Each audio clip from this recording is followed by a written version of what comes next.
I want to welcome you to another episode, actually episode 39 of the New Jack Swing podcast. Stevie Street, how are you doing today, sir? Good evening to you, Nnamdi. Good evening to all the listeners, wherever you are in the world. What can I say? I'm recovering from a bit of, I don't know what I've had, whether it's man flu, COVID, a cold, I've no idea, but I'm 68.9% well. Okay. But I had to Okay. turn up for this one tonight because we've not been here for a few weeks. Yes. And a lot's happened. Gosh, a lot's happened in the world in the last Yes. couple of weeks. We've got a new Prime Minister. England lost the Euro 2024 final. We had an assassination on our hands. Unbelievable. God save Donald Trump. And now Joe Biden has resigned from the race to become the president. What is going on, Nnamdi? Okay. No, not much. Okay. I'm just Sheldon's having a little issue joining in, but he's coming in soon. Yes. Baseline welcome, Ed Mac, long time, and who was the first person in there? Who was the first person up in here?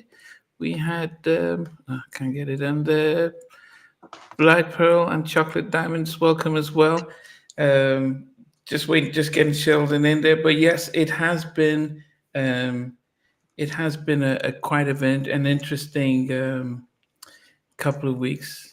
But anyway, Baseline's asking you, Stevie, how are you getting along? Like I say, I'm good. Just recovering from the man flu. Summer flu. I've no idea why I'm ill in the summer, but Okay, here is Sheldon. Oh, I did hear him, but then he disappeared. But he should be coming in soon. But anyway, we've got David. Welcome, and here he comes, Mr. Taylor. Were you putting your nominations in for president of the United States? Or is that why we? I think he's having audio issues already. Sheldon, can you hear us? Oh no, he's got his camera on, but the audio isn't on. Sheldon, I think your audio is missing. Okay. Southbound 3000, welcome. While we're waiting for Sheldon to for his sound to come on, music-wise, how do you feel about today's episode, Stevie? Yeah. Well, someone has just said, is it MMAX said, will this be the first unanimous number one? I can probably guarantee it won't be. We've got three completely, I wouldn't say it's top 10 tonight, it's a top 9, isn't it? Because the album had 9 tracks and 1 remix, and I think it's going to be vastly different between the three of us. So get people, Yeah, it's more than likely. I wonder what's up with Sheldon. I'm trying to see. It looks like he's frozen. Sheldon, can you hear us? He'd speak if he could hear us. No, yeah, let me see. I think, his sound should be on now. He needs to get on the phone again. Sonia Cree, welcome. Sheldon's probably taking his time. But in the interim, guys, we want to welcome you. I wonder, is the Poison album considered a New Jack album? It was not right at that time. There's a lot of New Jack on it for me, so yeah, I would consider it a New Jack album. It's a very heavy sounding production New Jack album, but yeah, why not? I mean, if you think about it, like Spider-Man and Freeze did that track Poison for I'll Be Sure, but I'll Be Sure turned it down. Wow. And so you think about it, and then you also think about Timmy Gatlin and Alton Walton Stewart, who did the ballads. Timmy said that would have been on his stuff in their histories, New Jack. So I just wonder, because I don't think we think about that album because it was hip hop, R&B. It was that, it was that blend. So yeah, I don't know why, but sometimes I don't know if people do consider it as a New Jack album, because that was the time, that was 1990. It's because they hired the Bomb Squad on some of the production from Public Enemy, so that's why you got that heavy hip hop feel on some of the tracks. But as they say, they fused it with R&B, with pop, with, like Teddy Riley said, it's New Jack Swing. I mean, Do Me, Jack record, Poisons, you know, Dope. They're all New Jack style. So, I mean, I will say the ballads on it sound, compared to the rest of the album, they're so different in sound. Yeah. But that's a different producer. I don't know whether they actually fit on the album or not. Well, Timmy said that they started working, but Timmy Gatlin said they worked with them first. They did the 5 tracks with them, but MCA just chose 2 ballads. So they had upbeat tracks as well. They were the first ones they started working with, and then the label went a different direction. I don't understand why there's only 9, like you say, 9 cuts on it if they did 5 tracks with Timmy Gatlin. I'm sure he made a New Jack track. I'm sure there's a New Jack production in that. Yeah. I'm sure there would have been. But back in those days, it was 8 tracks, 9 at most. Yeah. Sheldon, can you hear us? I think you can hear us. I just think his connection's very slow.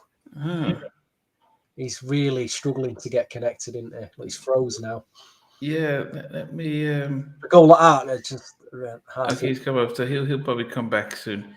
Yeah, so yeah, but I think back in those days, it was just 8, 9 tracks, which was, I mean, it was good because it meant that you put out quality stuff, and one thing you think about that album, it felt like 6 songs looked as if they were thinking this could be a single, because there were 7 tracks. I think 7 tracks were singles from it. Yeah, when you think about the remix, but it felt like they went in. Sometimes they have 3 big tracks and then they have a lot of album fillers. Didn't seem like this album didn't feel like they were just doing album fillers. It felt like let's put a lot of effort in each song that they put on there. This album to death. I mean, I got my money's worth out of this album. I first bought it on vinyl. I got the vinyl LP. I remember I recorded. I didn't actually buy the cassette tape. I made a cassette copy by burning off my vinyl to tape. So I'd go to school with my Walkman with the tape playing every morning during the summer of that year, just playing it to death. And then eventually I got the CD. So great memories of this album. It is one of my faves from back then. Some of it does sound a bit dated and a bit ropey now. Some of the lyrics we will get into it tonight, because some of the lyrics in terms of what society is now, very, very dodgy lyrics. Yeah. Lyrics, especially on Do Me. How they got away with that, I don't know. Yeah, but it was a big album. Come on, Sheldon, where are you? Is it working now, Sheldon? Yeah, it was. And Max said, I believe all 3 members had to work together for it to work. He didn't think the Ricky Bell solo album would have ever worked. So we had a Ralph, we had a Johnny, and a Bobby. Do you think a Ricky Bell solo album would have done? His voice does stand out. He's got the standout vocal on this album, and you think, well, maybe he could have done. Yeah. But then again, he's backed up by the singing from the other 2 wasn't that great, was it? I mean, there's a lot of rapping in it, so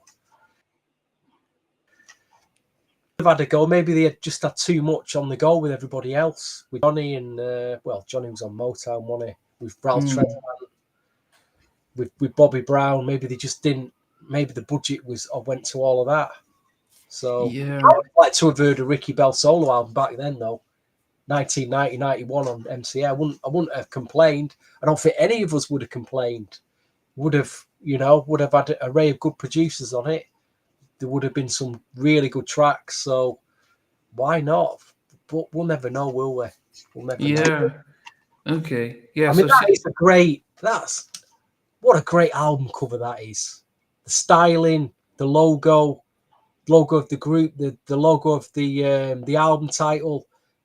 it's just, you've got to have this in your collection, haven't you? It's a classic. This is No, definitely, it definitely is, and I think, you know, they were original, you know, because they you know, think about the Any Heartbreak album and the Uniform and stuff, and what they did is they came out and did something completely different, not just with the songs, but their image and their style. And you know, you could see how TLC were inspired by BBD. You can see how SWV were inspired by BBD. Yeah. So you can, on the phone for you now. yeah. So you can see how a number I've got my solo album. They never put it out. I want to tell your viewers what happened. So you can see how a number of groups have been definitely influenced by them. But yeah, I mean, when they did come out, though, did you you know, did you think it was going to work? What I heard on the radio was Poison first, and it said by Bell Biv DeVoe, and I'm like, who are Bell Biv DeVoe? I didn't know it was the New Edition guys. I didn't know. I just heard it on the radio and was like, what is this? What is this? Did you hear that back first? What did you hear first, Andy? Yeah, no, I heard Joseph. Hi, Marco. I heard Hey, Derek. I heard Poison, and I think, you know, the way the intro, the whole thing just was. It just didn't. It was just like, wow, because it was slow, and the thing is about, you could sing along with it, and I think that's why I appreciated them, because their songs were easy to sing along with, and the words were easy to remember the lyrics and stuff. But I still remember playing that album a lot, especially like I Do Need You. Somehow that song. Really? That's surprising. Yeah, that song. It reminds me. I think I was in. Yeah, I remember just hearing that song. It almost feels depressing in some ways, but no, it was. But I think they had fun. They looked like they had a lot of fun. It felt like they had a lot of fun when you see the three of them, who you didn't really know much about, because we all knew Ralph, we all knew Bobby, and I didn't really like Johnny because I felt like he just joined the group and he's singing up front on a lot of their tracks. But yeah, to see them, and you know, if you ever watch the New Edition movie, to hear that Jimmy Jam and Terry Lewis said, "Hey, why don't you guys just form a group?" If they didn't, goodness gracious, what would have happened if they just didn't? If they just left the others for have a label, the deal, and they just did features everywhere? How, you know? Because they were the hottest thing. Now turns be the great single produced. Now the beat turns is a great single by Wolf and Epic. I don't think I know that track. And yeah, and yeah, they gave us such classic lines. Never trust a big butt in a smile. Yeah. So yes. Okay. So anyway, I don't know what I've tried to get in touch with Sheldon. I'm hopefully he will join us. But we may have to just come on, Sheldon. We might just need to get just started, and then hopefully he'll be able to he'll join in, because I'm not sure what seems to be going on. Yeah, he's online, but yeah, I'm not sure what seems to be going on. It took me quite a while to put the whole New Edition connection together, because I do remember buying in 1988. I bought it, the New Edition album, the Any Heartbreak album, on the strength of I picked the album up in the record shop. I was buying an album by All Means. They were signed to Island Records. Album. I remember picking this other album up, and I thought, all these guys in smart suits, New Edition. I thought, I didn't even know who they were, even though I remember as a child hearing Candy Girl, but I didn't know it was New Edition. So you got to remember, when I'm buying New Edition, I'm like, who are these? They look, you know what? I'm just going to buy it. I'm just going to buy this album, take it home, and see what I think of it. So then, obviously, I buy Bobby Brown, the Don't Be Cruel album, not realizing that Bobby Brown used to be in New Edition. So I made the connection, and then Bell Biv DeVoe come out, And I'm like, who about? There was no, unless I bought a magazine, there was no social media then, so I couldn't put. It was like a jigsaw puzzle trying to put it all together. I think after Bell Biv DeVoe came out, and then Ralph Tresvant, then that was it. Then I worked it all out, but it took me a while. You know, it took me a while. Yeah, I mean, as I said, it was. Did I remember them off the back of? I mean, of course, Bobby was so big and everything like that. But it was the timing though, because think about it. Any Heartbreak was a really big album. Bobby was so big, so he almost lifted them up with his album and stuff.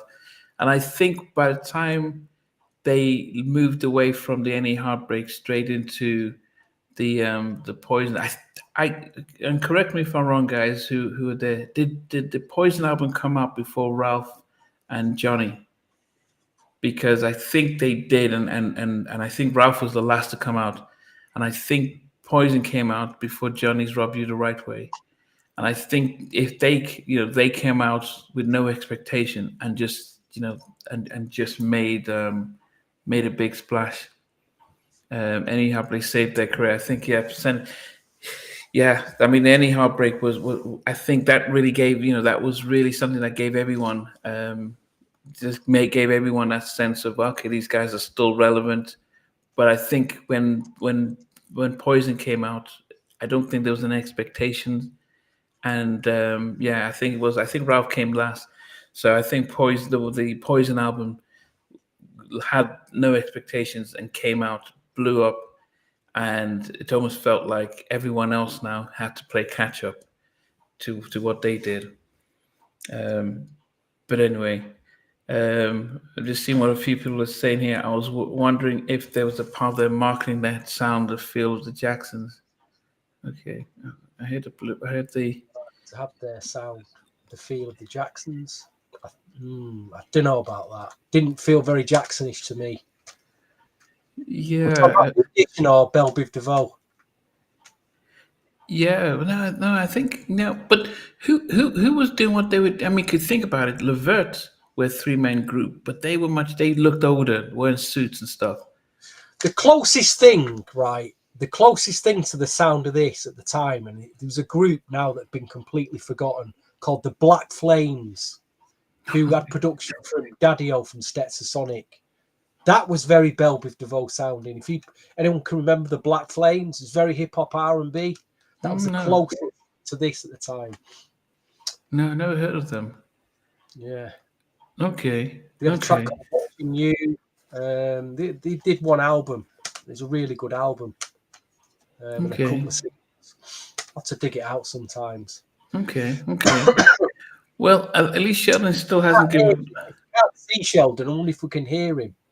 Yeah, he hasn't given up. He's still trying and stuff like that. I can't even connect. I wonder if he can't even connect his audio, which I find very strange.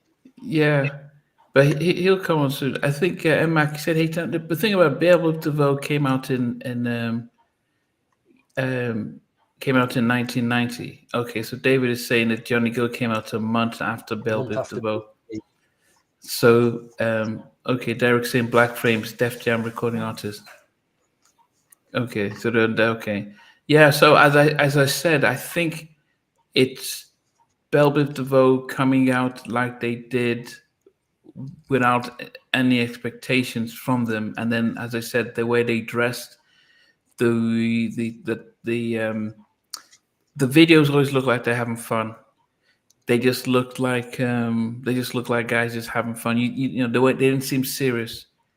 And they were very young at that time. So I think, and it was a complete departure from the whole New Edition choreography, the sort of steps. It just, and then, Biv and Ronnie, and all three of them getting their chance to shine on their own stuff.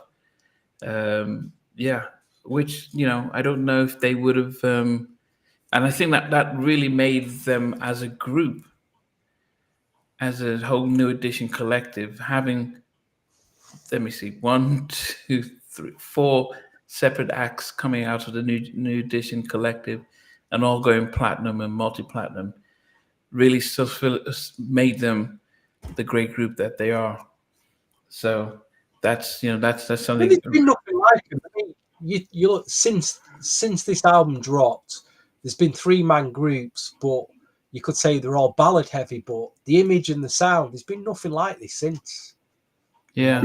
Maybe Blackstreet, but not Blackstreet weren't as heavy as this. No. But think about how, as I said, they're not just that they're useful, But but Blackstreet didn't rap, did they? These guys rapped as well as sung. So I just, yeah,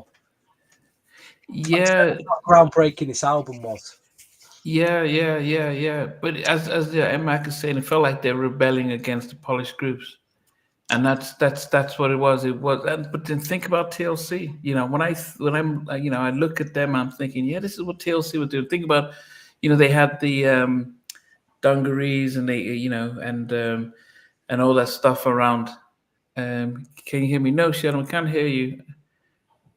Like that in the Sheldon can't hear you. Yeah, so Sheldon's trying to get his camera on and stuff.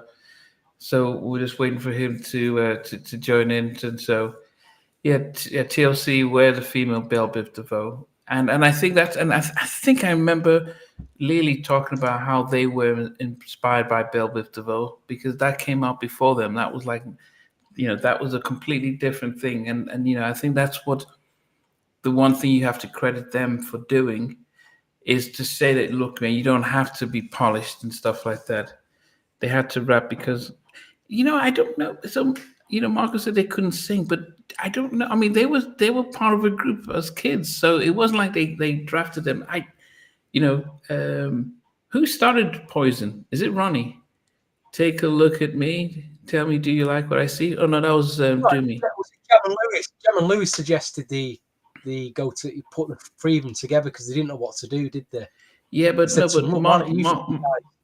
Marco was saying that Biv and Ronnie had to rap because they couldn't sing. But I don't know if it's that they couldn't sing or they couldn't sing as good as. Give them major credit. There wasn't auto tune then, and they pulled it off. Like you said, they weren't the greatest singers. Saying that, Ricky Bell, it was a chance for Ricky Bell. We got to hear Ricky Bell's vocal in it.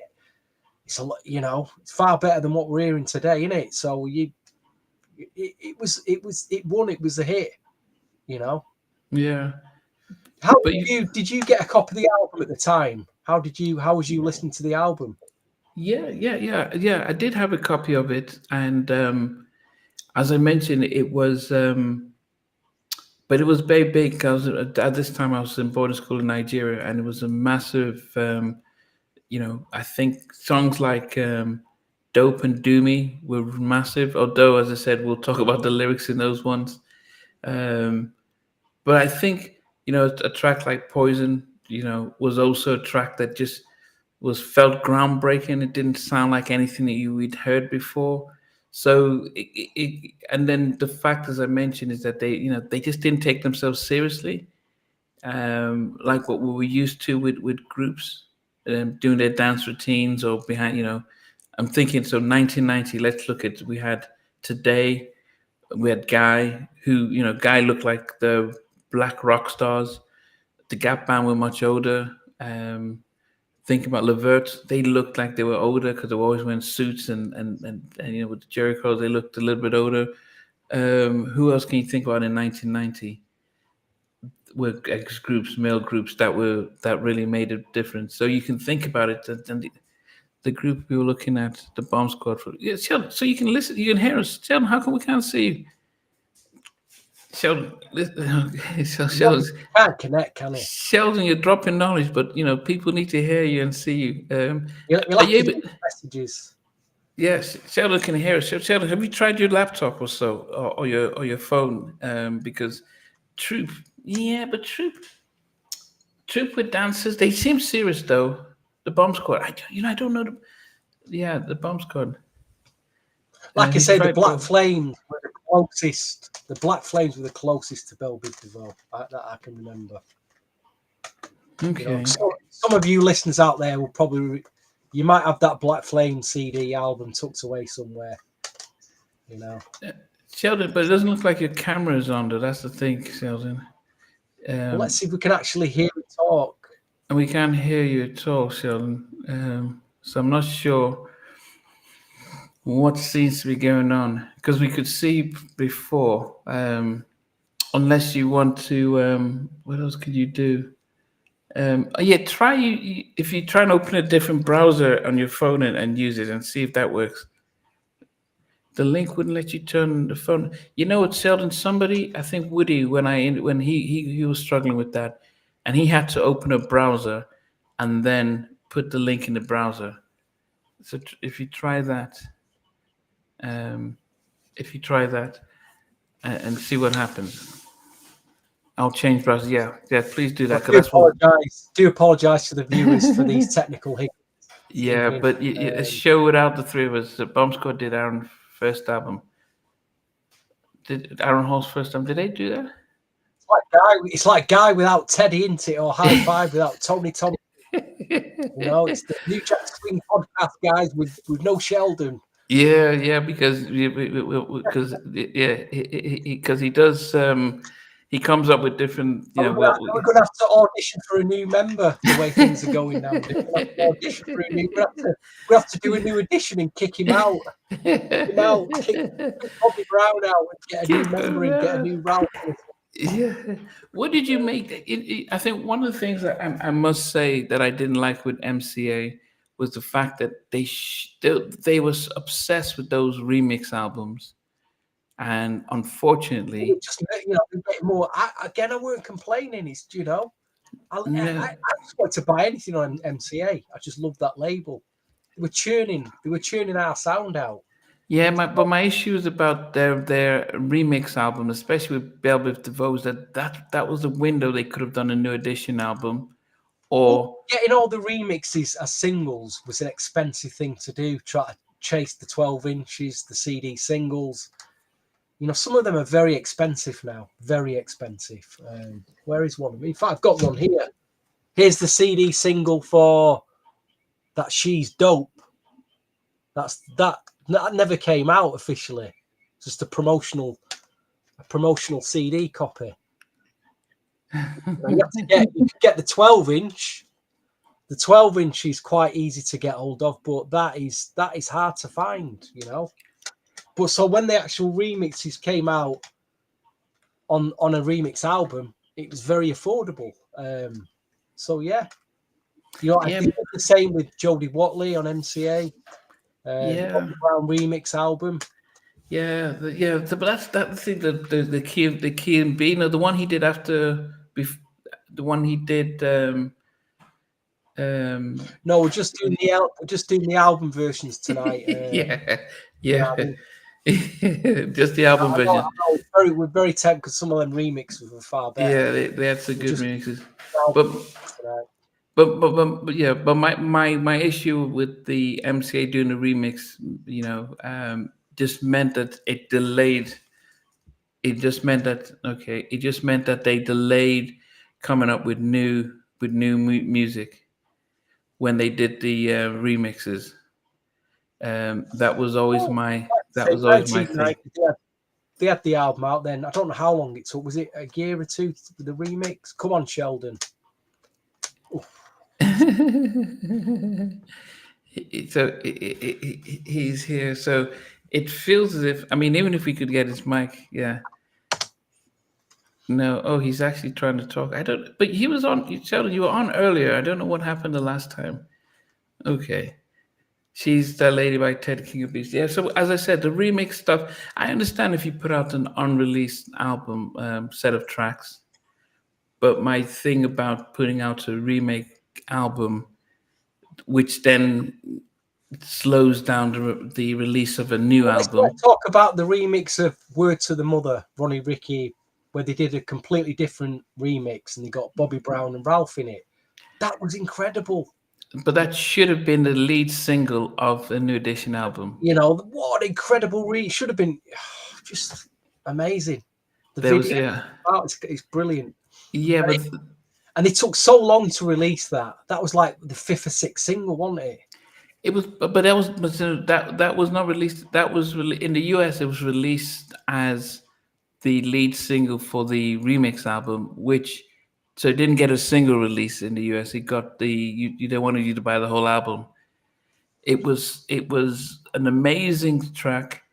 Actually, if you listen to the track again, Bobby Brown and I think Bobby Brown actually sang the most on that song because he raps and then he's singing quite a lot in there. I love when Ronnie does his poison. Don't be cruel. It's my prerogative. Do he did that rap with all their tracks. It was such an. They should have put out a new edition album. They should have gone on tour. Then everyone should have come back for their sophomore albums. Taking their time, get the right material and stuff. But I think that was their window. Um, that was their window, and they messed it up. Bobby should have had an album out. It was just, yeah, it was that was the window that they all had, and yeah, okay. So what we may have is we're going to do our top 10. Sheldon isn't going to. It's struggling to join us live, but he's going to type in his. Just asked him if you can hear us as we're going along, counting down our top nines. To type his so we can read it out then. So we've got a few. Yeah. And you viewers there, if you've got your top nines, don't drop the whole 9 yet. Just drop your number. We're going to start off obviously with number 9. So you put what was your number 9 in. Maybe we can read a few of them out, and we'll go along till we get to number 1, obviously. Yeah. There'll be no honourable mentions tonight. Apart from Poison, the extended club mix, maybe that's an honourable mention. But Andy, how did you find putting this chart together? For me, it was a bit of a nightmare, I'll be honest. I was chopping and changing all the time. I knew my number one, but for the rest, I was putting one in, then I put it here, then I put it back, and I put, it was a nightmare. I think my top 4 were easy to do. My top 4, I think 5 to 9, and I didn't really do the Poison remix. I think same. I think I had my top 4. I think same with me. I had my top 4. I had the top 4, and then what position I wanted to put them in, and then the rest I was struggling. Yeah, I was really struggling. So I mean, I can start off with my number 9, and a track on itself isn't a bad track, but for this album, if I say my least favorite song on their album was "Ain't Nothing Change," that was my number 9. That was the okay. It looks as if he's here. It looks like it's going to work. Check 1, check 2. Sheldon, can you hear us?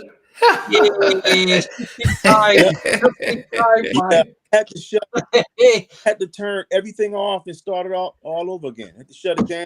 Phone, shut the laptop down. He's put a Donald Trump on us. He's been down, but he's got back up. He's back. Yeah. So I hear you guys you're talking about the BBD situation. Well, I mean, you already talked to some of the people already. Is that with those guys? Obviously, the 3 main singers or whatever, they were, moving on with the solo records. So the other 2 guys, so it kind of left them out. And as far as singing,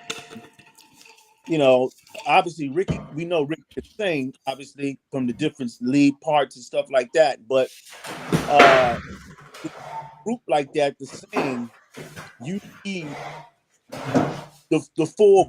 Like there was a situation where, one time Ralph didn't show up for an award show. This is after Bobby left. Ralph didn't show up for an award show, and the 3 of them at the last minute had to come up with a choreography and the singing. And the other 2 guys, they weren't like pure singers. It's almost like you got like Casey and JoJo, and then you got the other 2, is that they weren't like powerful singers. But when the other 2 left, like Nnamdi already said, Jam and Lewis presented the idea for them to go out as a group. But Mike was the guy who had the vision. But one of the things was that people in the industry, when they found out that these guys were going to go out on their own, they really were like, they weren't really enthused. They were like, what? And So they started getting tracks and things of that nature. And obviously, you know, the album took form. But I remember the song Poison. Kwame wrote some of the lyrics because those guys, you know, Ralph and not Ralph, Ronnie and Mike, they didn't, even though they rhymed, they didn't write their own songs. They didn't write their own raps. Kwame he wrote some of the lyrics for Poison. Did he get credit? Let me just check the credits on that. I never knew that. Well, yeah. Kwame the rapper. I'm sorry? Kwame the rapper. Yes. So he was basically a ghostwriter. Wow. So, and during that time, people would ghostwrite, and you know, no one would really know who it was. And then if they ghost wrote something, they would just go ahead and just, you know, they might give them some money. As far as the publishing and all that, sometimes that stuff could be kind of tricky. But Kwame wrote some of the rhymes. The guy who wrote it is Elliot Strait. That's Elliot Strait. He was the guy who actually wrote the lyrics of the song. He wrote because the song was his. Interesting. Elliot, the song was his, and he basically gave it to them. Because Elliot Strait is Dr. Freeze. Okay. Well, in our interview with Dealer Vance, he said he did the remix, not Louis Silas, or what was the other guy called? Let me just, because he's even credited. Yeah, look, it says the extended club version remixed by Louis Silas. Dealer Vance said in our interview exclusive that he didn't do anything on that. It was purely him. I'm talking about the original. Yeah, I'm just talking about the remix.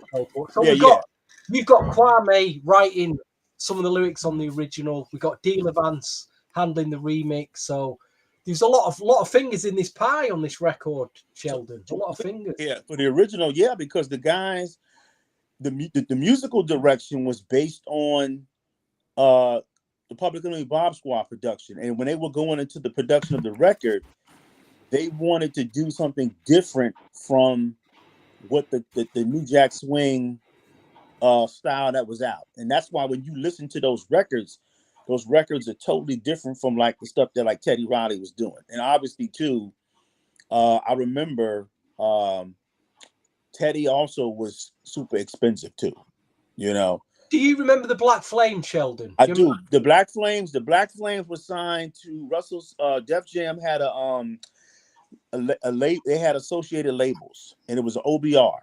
That was the label that they were signed to. And the people who produced them, obviously Daddy-O did some records with them, and they had a guy named Don Newkirk. And Newkirk considered considered Def Jam was looking at him like he was the new Prince.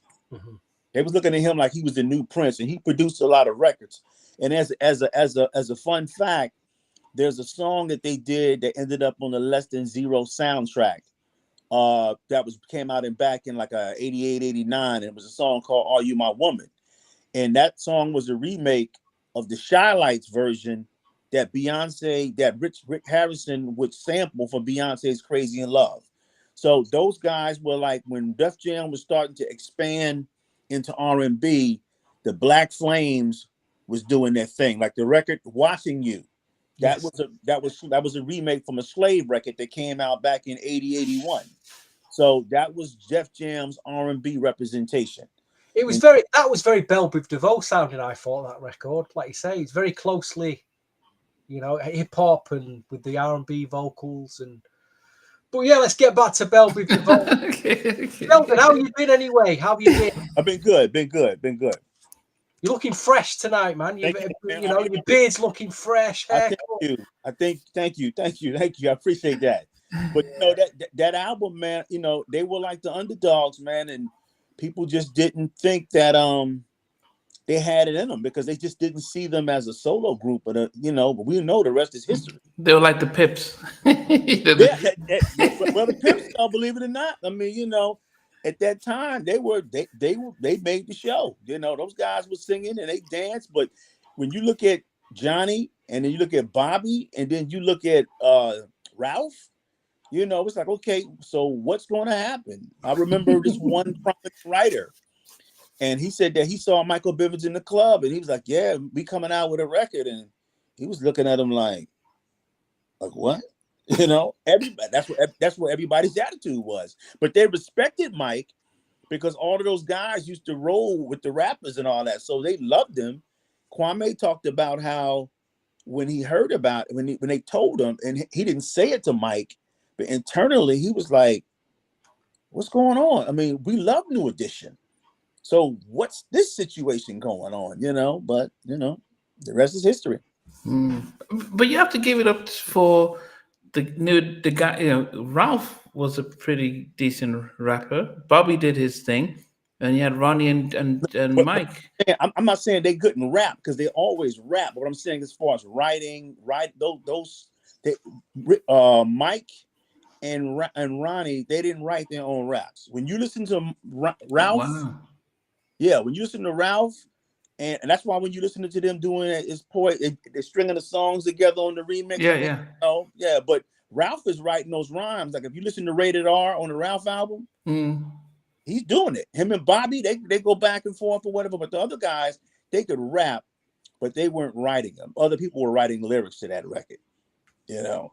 But it didn't matter because they rapped it like they wrote it, and you know the rest is history, you know.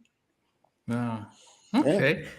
Well, we started at number 9, and I went first, and I said "Ain't Nothing Changed," which was a nice, which was definitely a nice hip hop sort of track and stuff like that. But definitely was my least favorite on the album. Stevie, what about you? What's your number? Well, it's like I say, interesting that I said I predict we've got vastly different top 9s tonight, but I picked the same track as you at number 9. Ain't Nothing Changed. You know, I think it did feel like. I mean, it's heavy. The production's heavy on that. Yeah. I just didn't think it was a great. It just felt like an album filler to me. So that's why it's. I like the track, but like you say, it's probably the least favorite out of the 9. It does feel like an album filler. The rap's a bit cheesy on that one. It's a bit cheesy, isn't it? You know, the song doesn't. It's not a song that stands out to me. Yeah. So that was an very easy choice. Good, you know, great start at number 9, but yeah. Sheldon, what about you? Ain't Nothing Changed. Yeah. Well, if we don't agree on number 1, at least we've agreed on number 9. That's the first ever start with picked a track first off that we all got. So here's the track that actually was a little bit higher, but I kept so I'm going to number 8. So this was a track that it was hard for me. I think my 8, 7, and 6 could have gone either way with this one. But it was Let Me Know Something. I like a lot of the sort of production, but it was in a way followed that Ain't Nothing Changed because a little bit more of a hip hop production. Ricky was good in his singing, but I think it was so it made number 8 for me. Interesting. Yeah, it's got a very funky beat to that, and it rolls along. Yeah. My number 8 is gonna shock a lot of people. It's a big single. Oh, okay. Let me get my number 9 is the same record, so we can just move on. Yeah, well, no, we got number 9. Nine was Ain't Nothing Changed, and but we haven't done the 8 yet. So, yeah, Stevie's going to do his 8. My 10 was 10. We haven't got a 10.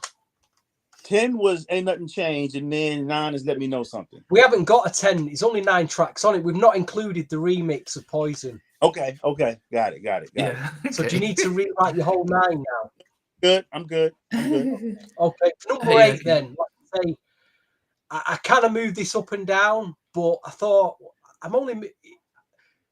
it's further up because it was a big track and everyone loves it. And I thought, well, do I really love this track? I find it a bit depressing sometimes. It's a love and hate with this track, but when will I see you depressed again? Utterly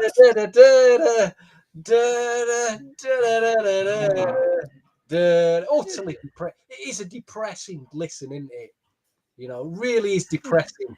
So number 8 was, I thought, I'm not going for a popularity vote tonight. So it's number 8 is When Will I See You Smile Again? The No, ballad, that's what we call a red card. Somebody said yellow card, low tone. No, that's a not red card. especially depressing.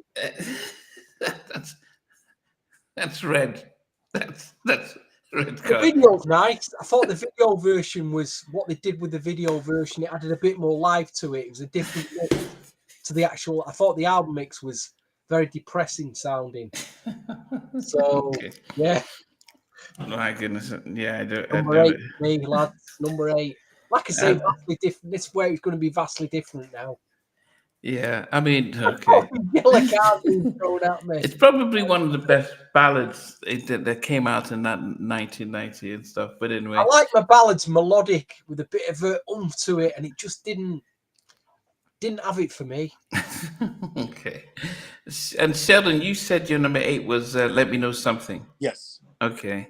Now with that, Okay. reason why when you listen to the track, that's one of those Bomb Squad tracks or whatever. So during that time frame, they were busy because not only were they doing at that time, Bomb Squad was doing their Fear of a Black Planet album, they was doing the Ice Cube's America Most Wanted, and they were doing the Poison album. So they were super busy, and they were recording these albums at the same time. So when you start seeing these sounds, that was the dominant rap sound, and as far as the tempo and the layered samples or whatever. So that's why when you hear a lot of those records, that's where that influence is coming from. But yeah, that's my number 8. Okay. Marco Crawford said that's the same song as Last Night by Ralph T and Promises by Christopher Williams. Them two records are far better. Which Last one? Night by Ralph. He's referring them to When I See You Smile Again, because they're all produced by Timmy Gatlin and Knowlton Wookie Stewart. But them other two tracks are far better, I think.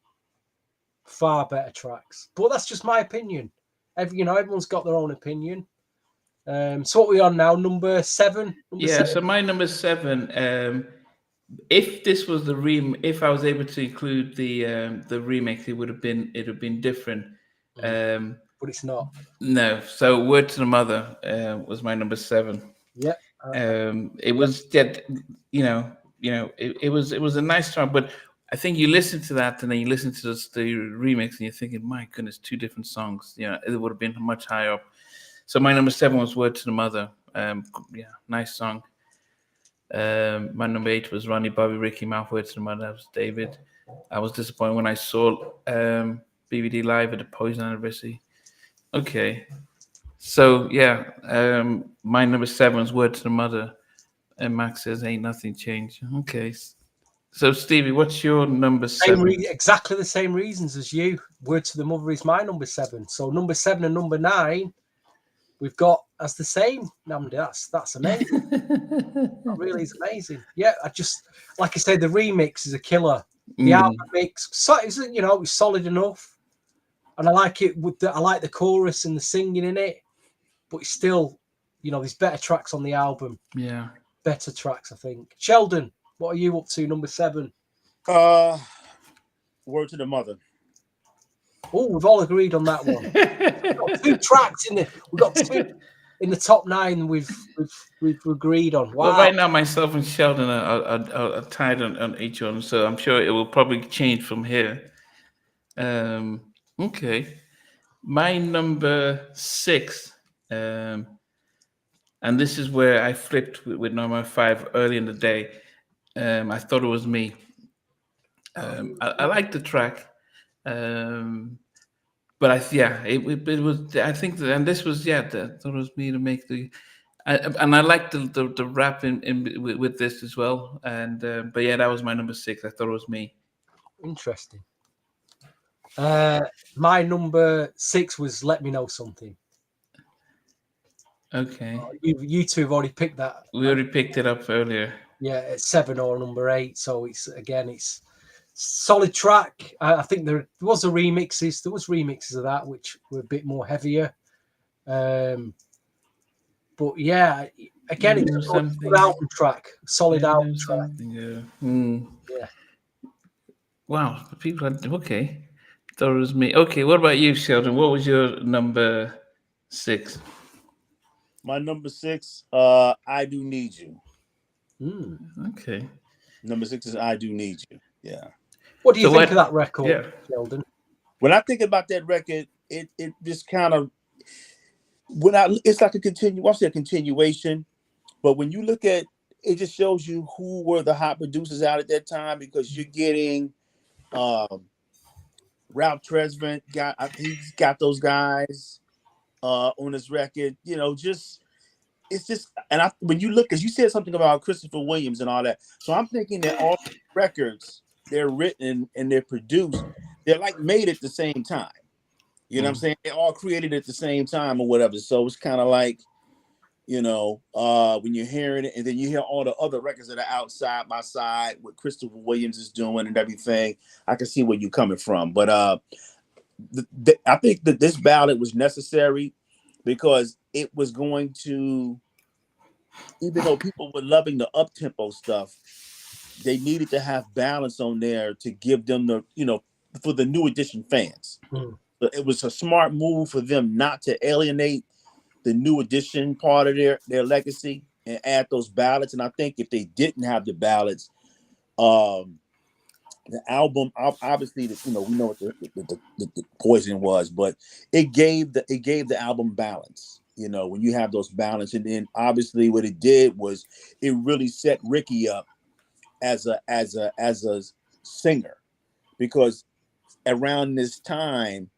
Ricky had already done like a solo single on somebody's album, on somebody's song. This is back in 89, 90-ish.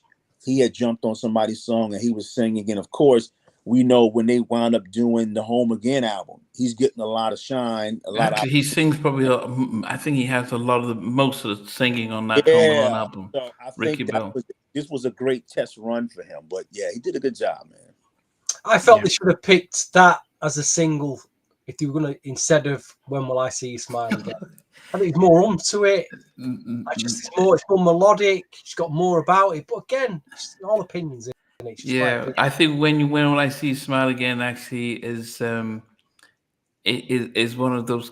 If they sang the two of them on if they asked most people would pick When Will I See You Smile Again.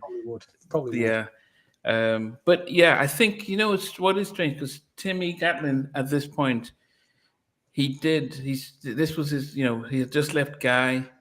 He was given his deal at Tommy Boy, and then Lou Sal Jr. said, look, can you come and do some production? So yeah, he did this, he did the Ralph and all that stuff, did a lot of their ballads, and I think he did Jasmine Guy. And then he, after that, did the Q Sweat. But then we don't hear much from Timmy production wise after this sort of run of things as well. But anyway, so my number 5 is I Do Need You. And I would say that actually, at first, this was going to be my number 9 and my number 8, because when I listen to the song, it probably takes me to a hot time when I was probably living in boarding school, and it just felt depressing. So when I listen to the song, it just takes me back. I feel it's a little slow for me. It doesn't have the it doesn't have the power of When Will I See You Smile Again, but it's a nice ballad. I like the little saxophone in there, but I think it feels a little slow for me. But it's my number 5. Fair enough. I mean, it's a strong track. It's at number 5. Obviously, you kind of rate it, so fair play to you. My number 5, I'll be honest, I've got a major issue with this record now. Major issue with it. I mean, I loved it back then, and it was when I was doing this chart. It was at number 9, and I've pushed it right up to number 5 because of what I felt, how much I enjoyed it back then. But it's a very cheesy record, and the major issue I've got is the rap and the lyrics of basically saying being backstage, underage, adolescent. I don't know what was going on backstage, underage, and adolescent. What were they referring to there? Because but you know, I'm gonna tell you something. When you look at that, I mean, yeah, now it sounds outrageous. It sounds wrong. that song hasn't. A lot of the lyrics on those songs, they really haven't aged well. That's why when you hear them singing now, they kind of skip over that stuff. But when you listen to, remember though, is that when New Edition was out, as kids, remember when they're doing this record is they're doing it in like 89, 90. So they're like 20, 21 years old. So you got to realize is that they're still in the age, they're still going to clubs where teenagers are going 17, 18 years old. And then obviously, I mean, you got to think about it is when they're doing this record, they're about 3 years removed. When does what you call it come out? When does 1986? The All for Love, right? All for Love comes out in 86. So you're talking about and at that point, they're like 18 years old. So they're like 2.5, 3 years removed from that. So I can see what's in there in that rear view mirror, but it hasn't aged well. But when they were young as a group, they were having relationships with like older women. You know, older women at that time might have been 25, 30 years old. And then the older women, 25 and 30 years old, are bringing their daughters to them like, hey, you can have my daughter. So that whole vibe, but you're right. When you hear it now, it hasn't aged well. Everyone's saying blame Busta Rhymes for the. Everyone is saying in the comments. Busta Rhymes wrote that. Yeah, Busta Rhymes. Back then, the ages we were all at, hearing them lyrics, it just wasn't an issue because we're all young. Yeah, we didn't Busta wrote that. But you listen to it now, as we're all middle-aged men. Hey, but what about what is going on there? You know what about Keith Sweat? You're not a little girl anymore. You're a woman. Stop it, Nnamdi, please stop it. There's a right winner. You're a woman. You know. But you know what though? You're young, but you're ready. You're young, but you're ready. Right. Yeah. Crazy with that record. Why are you laughing? Why are we shouldn't be laughing. It's just like back then you're singing along. But the thing about it is with that record, my mind's telling me no. My mind's telling me no, but my body's telling me yes. Here's the thing with that record, that reminds me of how like the drug dealers in the hood, these guys are like 19, 20 years old, and they see a girl, she's really fine, she's like 16. You know, and she's, you know, they can't do nothing, but they just kind of like waiting it out till she turns 17 and 18. And then now she's ready. But then if, at the end of the Keith Sweat record, when he says, you're a big girl now, no more daddy's little girl, that's from a Stylistics record from 1971. They're singing that. So in the lyrics, he says, no more pigtails, no more curls, no more baby dolls. It's the same. It's just a remix of the record. But yeah, those songs now in the climate that we in, yeah, they haven't aged well. Yeah, well, if you listen to R. Kelly and Public Announcement, little Aaliyah's got it. You're thinking, she's vibe, and he calls Aaliyah, and you're like, oh, who's Aaliyah? But she was 13 or so. But listen, viewers, in a few months, we've got an interview coming with a lady called Crystal Johnson, who was very briefly signed to Uptown Records, and she goes in on this. Dare we even tell the listeners? She goes in on Guy. That's all I'm going to say. She goes in on Guy about this whole, what we're talking about now. So just wait for that. Wait for that interview. Yeah, but it is a story though. But just wait for it to come. Yeah, but it is something that's on reflection. We were singing. We were singing these songs from Keith and all these things, and we didn't think about underage girls and but yeah, that's a So this all started when Stevie talked about "Do Me." They're on tour. They're getting girls throwing themselves at them, going backstage. They don't know how old the girls are, but they, security should be checking. Really, probably what security wasn't even checking like they probably would now. So, but let's move anyway. Yeah. So that was Stevie's number. What was that? Number 5. I'll give you this though. The last thing is that remember when Busta Rhymes wrote that record. Busta Rhymes. Hold on, Busta Rhymes wrote "Do Me." Yeah, he co-wrote it. Again, his name is not going to be on there. You His know, name is on there though. Carl Bowley. It produced it Ricky his Bell name and is Nnamdi Okoye. I mean, maybe on the updated joint. But on his the name updated is one. Yeah. Smith. Trevor Smith is his name. Trevor Smith is his name. Carl Borelli did wrote the and did the track, but the rap backstage underage. You got to realize when Busta Rhymes wrote that, he was 18 years old when he wrote that. So 18, even at 18. 18 now is different to 18 back in 1990. saying that, but that's what I'm saying. Different time period, wasn't it? But they understood. But they understood. But there's a lot of lyrics on that album that, yeah, that could be looked at totally different. Thank God that they got Poison and all those other records or whatever, but they know how to get around that, man. But yeah.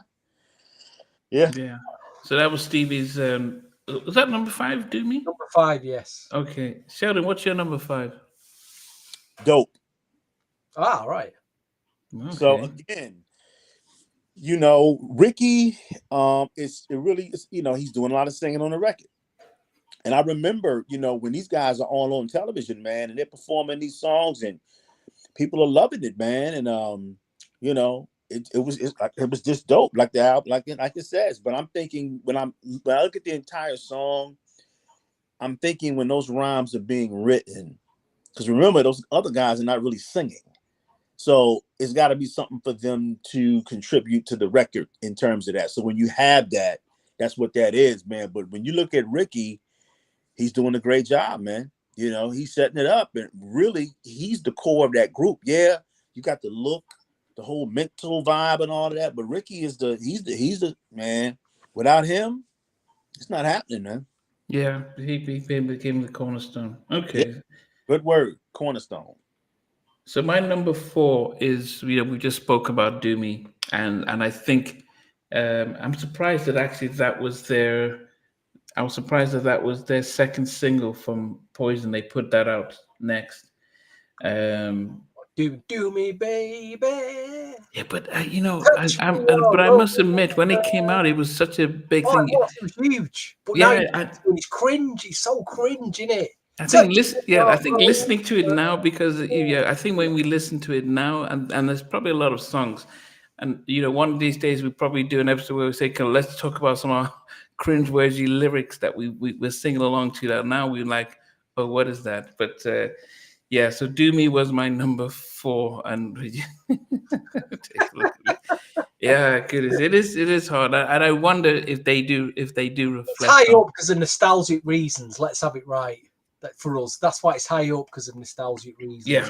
At least we're aware of where in 2024 where that song actually stands now, and it's not. I don't know. I wouldn't play that on the radio now. I just wouldn't. I'd probably have Ofcom knocking at the radio.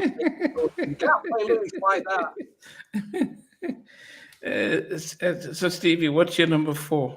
It's a track that, like I said, at the time I didn't really play the ballads a lot. I was playing the up tempos. I know the ballads were at the end of the album, so it's convenient. You could just like switch the album off if it was on a tape or whatever, or take the needle off. But this is one of the ballads that has grown on me over time, and it is, like Do Me sounding like a lyric thing that I can't deal with now. Whereas this, on the other hand, is, as a middle-aged man, it's stood the test of time for me. It's grown on me, and it's got all the way to number 4. So it's I Do Need You. Deep in your heart. It's a fantastic track. Vocal. I do need really short you. track that I think it's sounding really good now. That you really don't care. Is it true what they say? That action speaks louder than words. Oh, yours. Just I do. I mean, it's a yeah. If you do this, I mean, Ricky. This is Ricky coming out showing that, look, man, I can sing. Highly underrated track on the album. Highly underrated. Yeah. I mean, as I said, I'd listened to the whole thing back and stuff. But yeah, I mean, and I have to give it up for his singing and stuff like that. Okay, Sheldon, what about you? What's your number 4? My number 4 was move over, Ricky.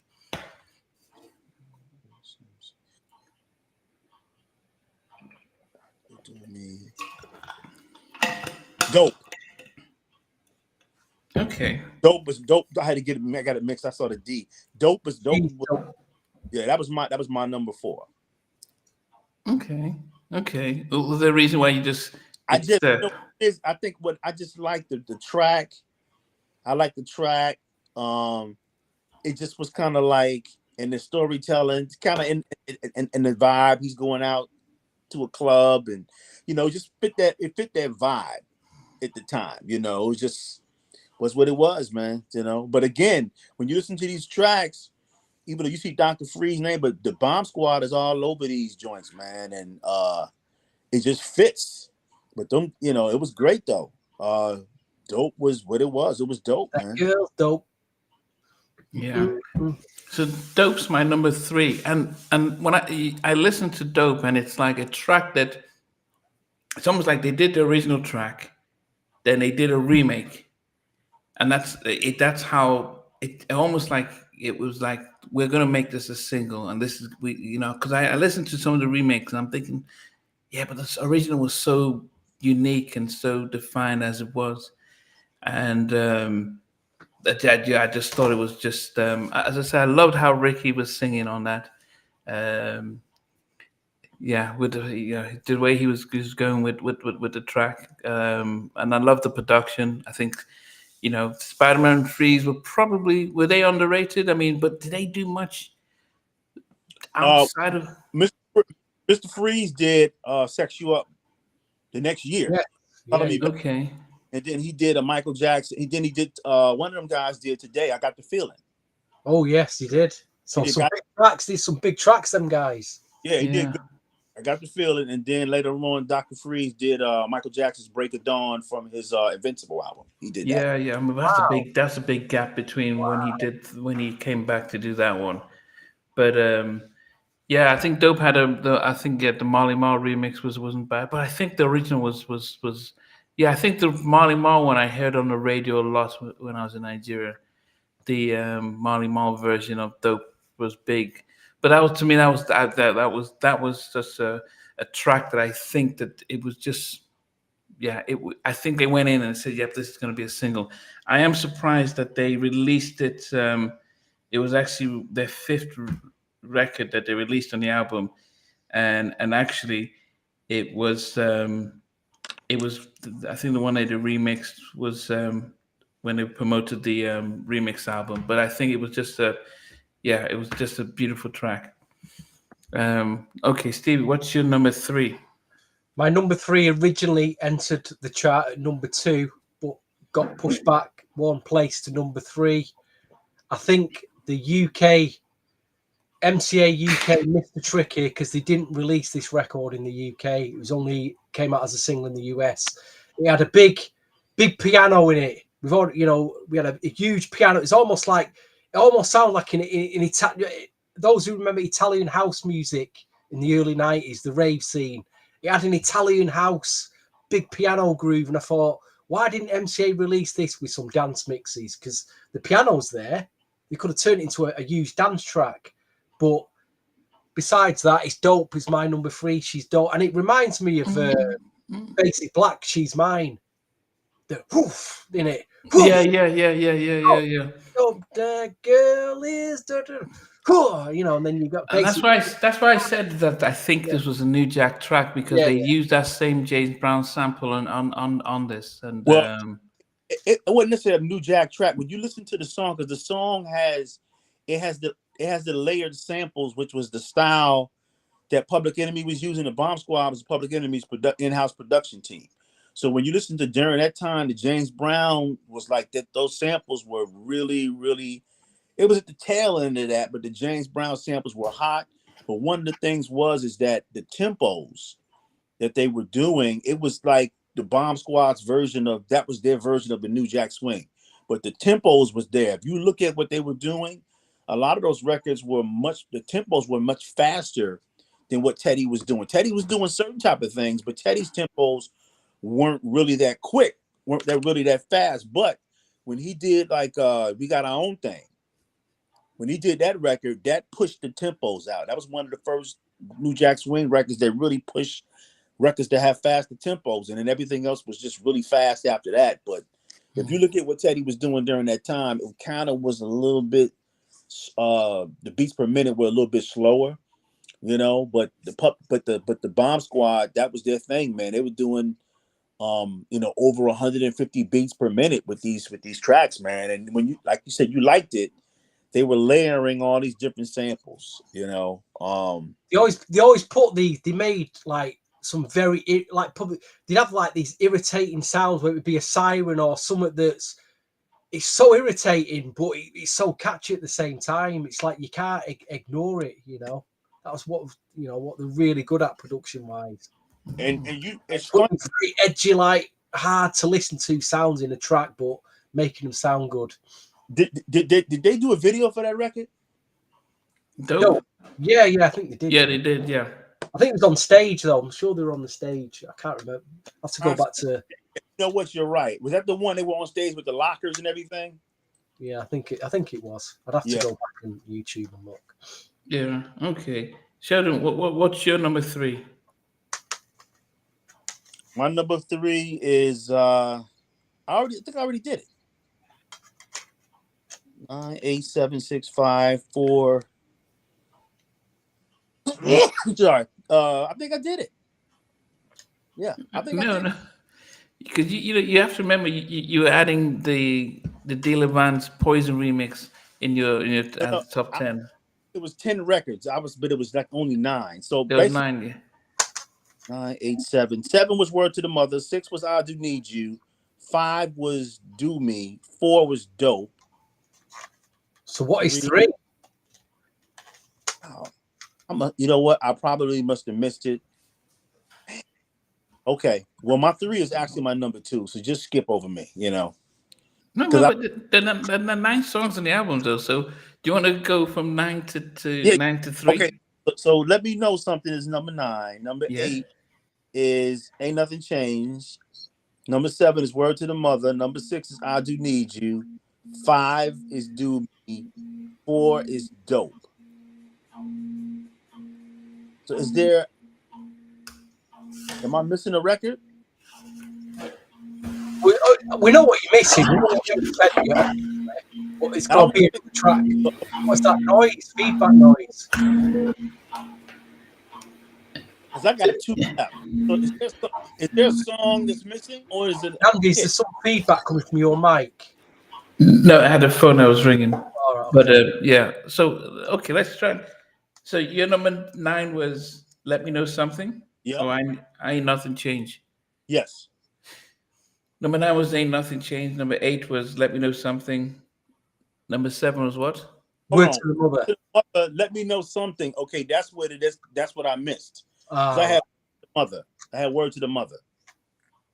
Okay. That's the one that I had. So if you look at it, that meant that Dope was going to be my number 3. So that's the one that I missed. Okay. So Dope's number 3. Yeah, Dope's number 3. So we all had Dope at number 3 then. We all had Dope at number 3. So we've got 3 tracks the same then. Same. That's a first. That's got to be a first. That'll be never repeated again. Okay, so my number 2, then before I recap, was a song that I love, really. I love, and I think I love because this I love the story behind it, but I also am a sucker for songs that show vulnerability, and When I See You Smile Again was just a song.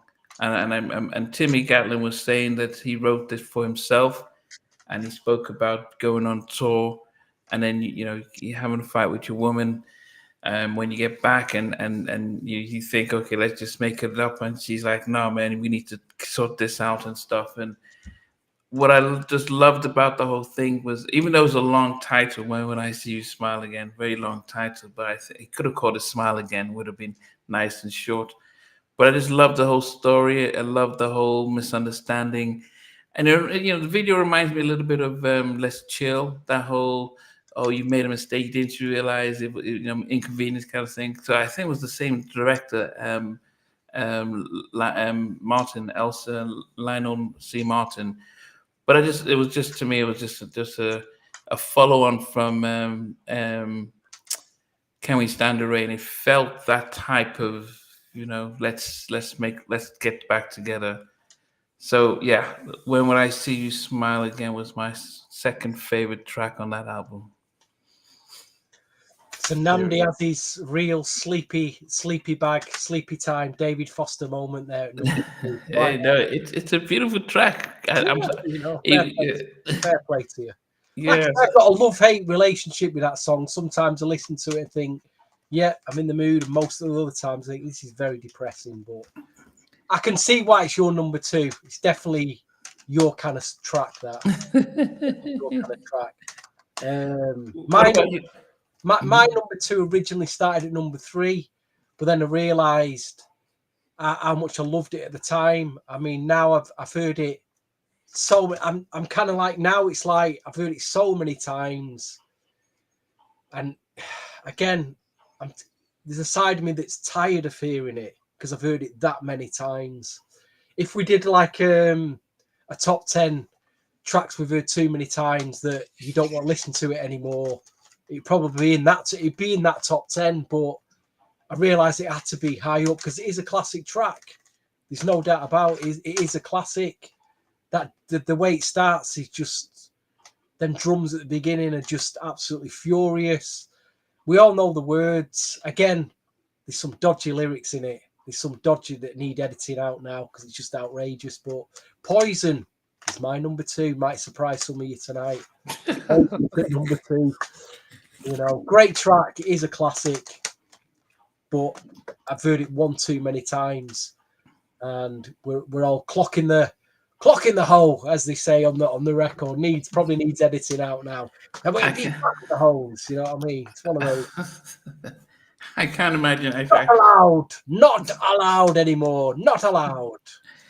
Okay, Sheldon, what's your number 2? My number 2 is When Will I See You Smile Again? Okay. I think that record right there, that was Ricky Bell's home run. Him coming out with that record and him singing it, and it's just, just when you look at that time, it just shows you how much Timmy Gatlin and all those Alton Wookie still. Because remember, at the same time, this is also in the same period where he's, Keep Sweat, Make You Sweat. These guys were busy. These guys were really, really busy at that time, man. They were working, so that one, that was Ricky Bell's home run. It just really solidified him as a lead singer. Yeah. It really solidified him. And again, this song, to me, even though we know what Poison was, if there's another record that's a cornerstone of this album, is this one right here for me. I really believe it. And I would just remember the women, the young ladies at the time, early 20s, man, they were loving this record. I remember the video and all of that, man. Could do a great remix to it now and call it When Will I Put My Sleeping Bag Away Again? I slept in it one too many times. But you know what? Wash my sleeping bag.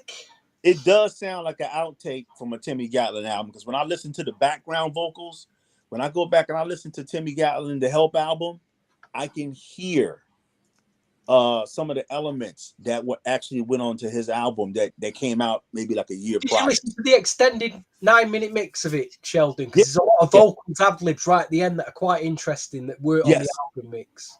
Yes. Which I found quite interesting. I remember it. Yes. Yeah. Okay. Yeah. Wow. So, we'll go back to before I go to my number 1. I'll start off. My number 9 was Ain't Nothing Changed. My number 8 was Let Me Know Something. My number 7 is Word to the Mother. Number 6 is I Thought It Was Me. Number 5 was I Do Need You. Number 4 was Do Me. Number 3 is Dope. Number 2, which, this was hard, but When Will I See You Smile Again? Such a classic. And it's hard, it is hard not to put out a track on this album that I just don't think it's one of the best tracks of the 90s. But I think when you think of that old school music, I think this is a song that if it's played now is goes down as a classic. You know, how very rarely do you get a song that starts off by introducing the producers. So I don't think anyone who doesn't know R&B doesn't know who does Spider-Man and Freezes because of how they got introduced to this track. But it's just was so different. You know, Albie Shaw was given the track. He says, "Nah, it just doesn't seem to fit what I'm doing or the New Jack's scene."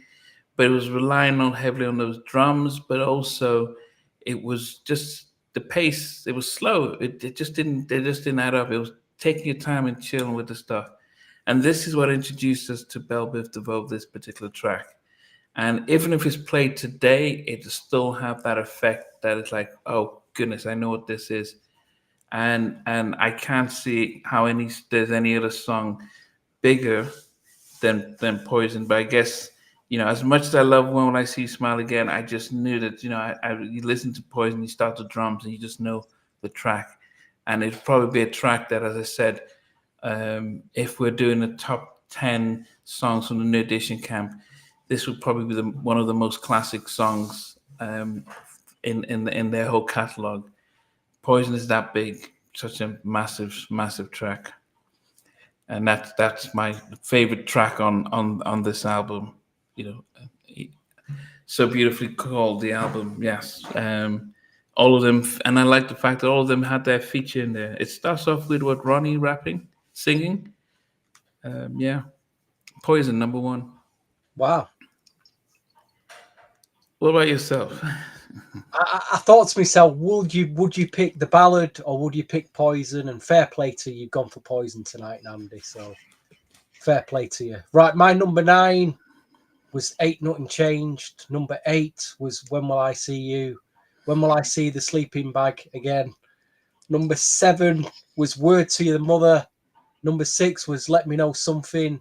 Number 5 was Adolescent, Underage, Backstage. Number 4 was I Do Need You. Number 3 was Dope. Number 2, Shock, was the classic Poison. I could have easily put Poison at number 1 because, like you say, there's no doubt it's a classic, and we've all grew up with it. We've listened to it to death. But this is the track that I loved back then. I still love it now. It's the first track I go to when I want to play this album. It's the first track that I always listen to. And I'm not tired of listening to it. It's also the track that I would argue, in terms of Ricky Bell's vocals, I think he sounds incredible on. Listen to it. You've got to listen to his vocal on this. Forget the rapping. Just listen to Ricky. Oh, he kills it on this. He kills it on this. And he's so funky. But my number 1 is BBD. I Thought It Was Me. I thought it was me. His vocal just destroys me. Absolutely destroyed. And it's so funky. Diddle-a-dun-dun. Diddle-a-dun-dun. Oh, hasn't tired, that record. Easily number 1, my favourite track on this album by a mile. I thought it was me. You know when you're like you got hots for a girl and you think you're in there, you've got her, and it turns out she likes somebody. I thought it was me. And just that, when so that's my number 1. Okay. That's a good story, Steve. That's a good story. That's a funky record too. So when you're hearing that, and I gotta send you the 2 records at the record samples, and when you hear the record, you can hear the tempos and you can see what it is. But it's a funky record, man. Very funky record, Yeah, it's a bit. Is where we get a strike. Here's where he gets a strike for Nnamdi now. No. No. Here we go. Yes. Okay, you probably Okay. It's gonna be muted out, so so there's no point playing it. It's gonna be muted out. Yes, my number 1. Okay, Sheldon, what about yourself? Do you want to do your top? All right. Your top 9. my best I can and set it up like my man Steve over there. When this record comes out, and we talked about the lyrics to the record, and right before I could get on, I heard you both saying in terms of, you know, the R&B groups, and they were kind of like shifting. And what it was that this song, you know, along with the album, it symbolizes the freedom that the guys didn't have for a long, as a group, as a New Edition didn't have for a long period of time. So even though they came out, their idols, who they looked up to on the R&B side, were people like the Temptations and Blue Magic, and that's who they patterned their whole style after. Because at that point in time, when New Edition was out, before the records, there were no kids groups, so they were using the adults. That was their reference in their whole style and presentation. So fast forward 7 years after Candy Girl, they get a shot, and Mike is like, "Hey, we're not going to do what we were doing with New Edition," and it was very liberating for them. That's why when you hear those lyrics that they're saying, that they're talking about in these songs, it's not really phasing them, because for them, it's their way of, okay, we're growing up. We're not caught in the whole New Edition box. This is how we talk. You know, I have the magazine article. I have a magazine from 1990 when they were interviewing these guys, when there was a young lady who wrote them a fan letter and was like, why are you these lyrics clocking the holes, and me and the crew used to do her. And they were like, and they just didn't care. They were like, and you know what they said? And they were reading this letter during the magazine interview, and they told the reporter, "Wait till you hear our next record," which was the record, the record that Stevie don't like. And they're saying that, hey, when we're talking about this, we're not, you know, as far with my record, which is Poison, we're not talking about all women. We're talking about certain women. But they're like, hey, wait till you hear our next record. so loving this, that they are just, it's a form of them being liberating. Because remember, when you look at everything they went through as a group, now they get a chance to do their own thing, and it's what it is. But my number one record is Poison. Very unique. Obviously, we've been talking about the lyrics all day long. Then when you see the video, you know, one thing I think I associate with this record is vindication, because these were the three guys least most likely to succeed, to branch off and do whatever, and they come out with a record that really is the 90s, probably the 90s most potent record. I've seen like TV show countdowns, and Poison is like number one. You know, when you hit a record, you hear the drums. That what they do. Public Enemy samples and Dr. Freeze, they sample Coogee Rap's song called Poison. So all those drums and all that, that's the record. So when you see him in the video, Poison, he's the guy. So they're sampling his record. They sampled the James Brown record. They sampled another record, BDP, and you mash it all together, and they just got one powerful song. And then here's the deal: when you see the video captures the whole vibe, the whole energy. They got the clothes on and all of that. And then one of the things they got, the female dancers who were dancing off the record, those were real dancers that they found. They used to go to clubs in California. So that dance group is called Straight Ahead. So those were real dancers. They weren't BBD's dancers that they just, I want you. They were already a dance group. So when I hear Poison represents vindication for those guys. Like I said, no one would expected them when you see how big Bobby was. But in a way, Poison, it kind of like, we know what Don't Be Cruel is. We know what My Prerogative is. But in a way, Poison has much more longevity. That's a record you put on, and it changes the whole energy in the room. You could be playing anything that's out. Stevie, you a DJ, so you know. You're playing whatever, and you hear that, and next thing you know, people, it's huge. The choreography's there. That's just a perfect record for 1990, for the early 90s. And it made us, you know, I was a super, super huge Guy fan, but it allowed us to kind of forget about them for a minute. When that album came out, when those songs came out, Totally. it was it. But you said it, Nnamdi. I saw a documentary on BBD about maybe 7 or 8 years ago, and BBD said that I'll Be Sure had the record first, and I was like, hey, that's my old style. Because remember, I'll Be Sure was doing, he had one called Misunderstanding. Mm. And it was kind of same tempo and all that. He's like, you know what? That's my old style. So they got the records, they got the layup, they got the dunk, slam dunk, big record. That record has given them life. It allows them to tour.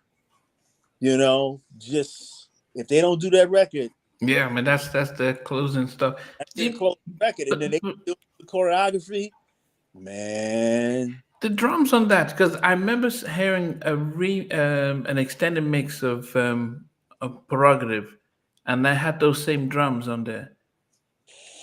the drums for my, you mean the remix for My Prerogative? Yeah, like extended remix with that drums of that Poison intro. Well, I don't know if it was the same sample. Obviously, maybe machines, because Poison, the actual original song, that song came out like in 1986. Yeah. So Have you guys not heard it, Stevie? I mean, you've not heard is it or is it it's another record. is it Poison or sorry, not Poison? Is it My Prerogative or is it I Want Her that has those drum patterns extended mix? I don't remember those drum patterns being anything else but that, really. Okay. I need to. Somebody else might have heard it, but I think, yeah, I've got an step. Maybe you might be thinking about that. Of which? Every little step has a faster tempo. That remix. No, there was a track that yeah, and I'll have to listen to it and send it to you guys. But it was a track that I had that either I Wanna that had the Poison, those drum loops, and I was wondering who came up with it first. What that? Yeah. I can't remember it. Okay, 86. When you listen to it's made up of 3 records. So what it is that the hard drums are Marley Marl's production of Coogee Rap's Polo, and then when you listen to like the under the rhythm, it's BDP's Jimmy for Boogie Down Productions. Jimmy has. So when you go back and listen to Jimmy from Boogie Down Productions, and you can hear the undertone of what's under Poison, but the drums, that's Marley Marl doing that. That's his sample. Yeah. Yeah. Okay. Yeah, I'm gonna listen to it. But I think it's maybe it's an I Want to extended mix, but whatever it was, it was a Teddy track. It's either Prerogative or I Wanna. It had that drum that in the middle of it. Then it continues with the track. So and that track actually, whatever the track was, it was either I think it was I Wanna extended mix came out before Poison. So I was wondering. But you're now saying that actually they both sampled this Coogee Rap track, so that's both. It is, and this is where the drums come from. Where what you call it got the drums from. Marley Marl sampled the drums, and Teddy actually sampled the drums on some of those samples too. It's a James Brown record called "Get Up, Get Into It, Get Involved," and what they did was they sped the drums up. That's where he got the drums. So if you ever listen to James Brown, "Get Up, Get Into It, and Get Involved," and you can kind of hear the drums. And they sped the pitch up. So Teddy would use that record to sample. He wouldn't do it on the Keith Sweat record, but he would use "Get Up, Get Into It, Get Involved" on one of his records. Yeah. So that's what you're hearing. So those guys are using the same samples. The James Brown situation was super, super popular back then. You know. What was the James Brown track called? Get Up, Get Into It, Get Involved. It was from an album. It was probably from an album that they sampled called "In the Jungle Groove," and that's when it was an album. Get Up Off That Thing, is it? I'm sorry. Get Up Off That Thing. It's called it's not Get Up Off That Thing. It's Get Up, Get Into It, Get Involved. Or Get Involved. I've got a pack here of James Brown tracks, but I've got Getting. Yeah. Hold on, here it is. Let's see if I can get a little snippet. Hold on. Let's see if we can play it. Everybody over, get on up. Everybody The right drum. down. Get into it. Everybody right down. Get involved. Yeah.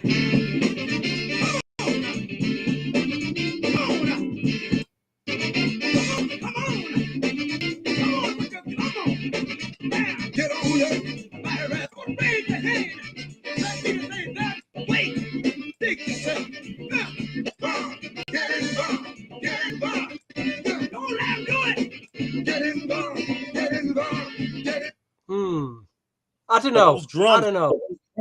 They spec Yeah, it, I've they heard some spec drum samples before. they spec the picture up, but there's a longer version on the album on a James Brown compilation album called In the Jungle Groove, and I'll send you the song. And what happens is it's a longer drum break, but that's where Marty Marl This gets. got 9-minute bombshell. I can't find the break. Okay. No, okay, so actually it is prerogative 12-inch mix. So that's so if you listen to the prerogative 12-inch mix, Okay. that's where, yeah. So if you listen to that, that has the same drums as Poison in the middle of it. So thanks. Yeah. I knew it was Poison. Yes, I knew it was a Teddy track. So I do wonder. So I don't hear if you listen to the extended mix, it says like an 8-minute mix. It will have you'd say, well, this is Poison, He looped but it. this was, but you'd hear the That whole but that's I love that by prerogative mix, and it does. There's some mind-bending drum drop downs in that, but it's not Poison. It definitely ain't Poison. Anyway, guys, come on, let's move on. We've established that Poison is a big track. We know that anyway. We're preaching to the converted here. How we're going to wrap up this Bell Biv DeVoe? Well, we have kind of wrapped it up, really, haven't we? You know, you look at wrapping it up. Is that they were a group, and people have a misconception that these guys were like one-hit wonders. But you're talking about an album, okay, that it went platinum like 2 months after it had come out, and then it went on to sell 3 million copies, and then it topped out.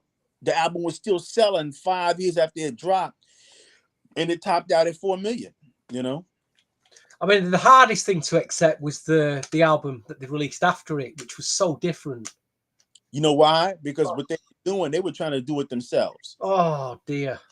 And you know what? That's what all of them did. Like when Ralph did his second album, 95% of the tracks that were on It's Going Down, the best song on there was a song called Who's the Mac that Jimmy Jam and Terry Lewis did. But everybody else, Jimmy Jam, they did the 2 best tracks on that album. right? So that's what it was. Those guys were trying to do it themselves because now you get the publishing.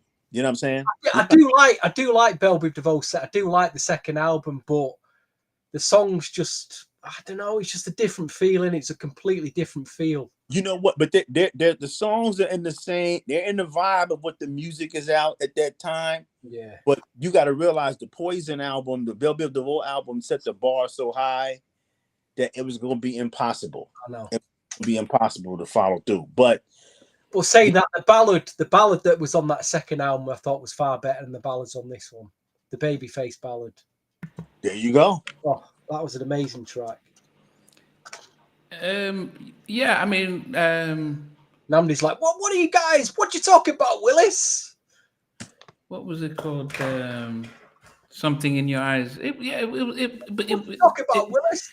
But as I said, any Bell Biv DeVoe fan, they would say that if they were to rank their 3 ballads, they would say When Will I See You Smile Again, Something in Your Eyes, and I Do Need You would be probably their 3rd favorite.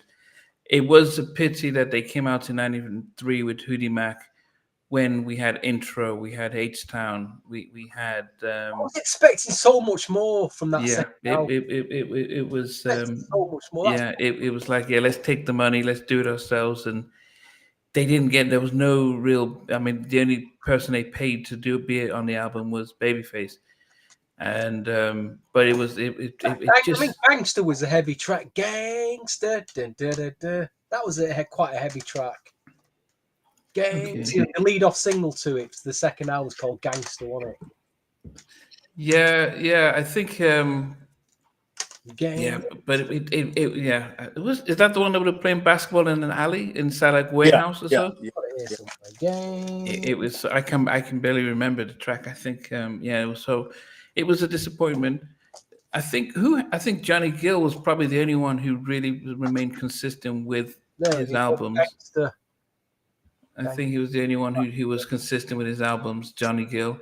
I think yeah, Bobby as well and stuff. So yeah, so you know, where would we rank this Poison album when we think about the '90s? Would we say that it's based on the countdown that they had more classic tracks than they did album fillers? I would say Classic album. It is a classic album of that I would time period. for the first half of the decade is considered a classic song, but I'm thinking that the production, I mean, Poison is whatever it is. I mean, but I think that the three standout records that have aged very well probably would be When Will I See You Smile Again, Poison, and then Do Me. I just think those three records they're just etched in the memory, whether it's, it's the lyrics that we talked about or it's the tracks. But I'm thinking that they had a good mix of those songs. I think that if they didn't have the ballads, then it could have been like, okay, the other songs were like modest. But I think Poison was like, it was a great lead-off single. But normally a lot of times when you have a record that big, it's very hard to follow that record. But when you look at the quality of the songs, I mean, it just captured the imagination of people, man. You're talking about a record that it wound up selling more than the New Edition album. Any Heartbreak album. So when you look at that whole situation, it's Don't Be Cruel, and it's probably the Poison album right underneath it. Yeah. I mean, if you had to pick between the two albums, would you go anyhow? I mean, the Poison album was only 47 minutes long. So think about it, in the 90s, most albums were 85 to 90 minutes. They had 18 tracks. Well, So, later, we're talking about 90. We're talking about in the mid 90s, they started to double the albums. But if you had to pick between the two albums, would you go Any Heartbreak or had Poison? If you had to get one. With Any Heartbreak, I think Any Heartbreak had more musical variety, more vocal variety, and the songs were stronger. But again, you got to realize you got cats who are writing these songs who are like in their 30s, mid 30s. So it's different when you got people writing songs that are like 10 or 15 years younger. So it's just their approach to writing those songs. They're hot. But in terms of longevity, I mean, sales are what they are. I'm just saying how popular that album was. But if I had to rank, I don't like to really rank, but I would say Don't Be Cruel, Heartbreak, and then it would be Poison, But I'm going to tell you,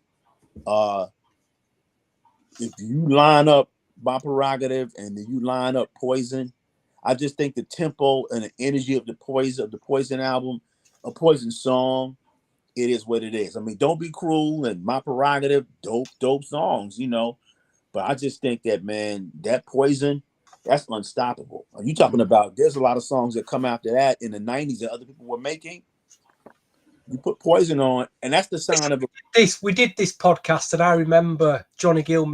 Johnny Gill for me was better than them all. It made number one.